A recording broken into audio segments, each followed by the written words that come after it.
Amir Locke's mother is demanding justice after a no-knock warrant in Minneapolis led to her son's death. It happened ahead of what should have been the week that Locke moved here to Dallas. Yeah, Suzanne Brunner is following the latest for us this morning. And Suzanne, his death has reignited that debate over no-knock warrants and how they should or shouldn't be used.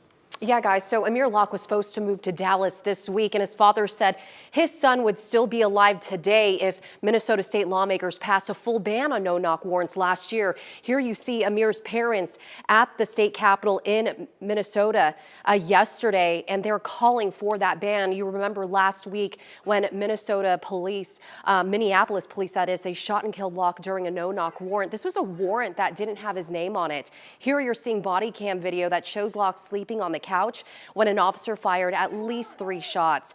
Now, Minneapolis police say Locke had a gun and pointed it at the SWAT team, but Locke had a legal permit for that handgun.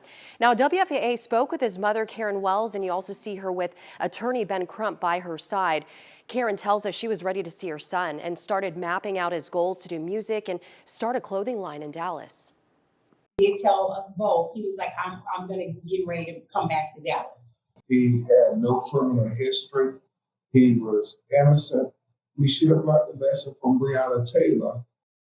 Breonna Taylor was killed in her Kentucky home in 2020 when officers executed a search warrant. Crump also represents her family in this case. As a matter of fact, jury selection started this week in the trial of a former officer involved in the raid that killed her. Now, the no-knock warrants that led to Amir's death, they were released, and it cited some safety concerns. It said in part this will not only increase officer safety, but it will also decrease the risk for injuries to the suspects and other residents nearby.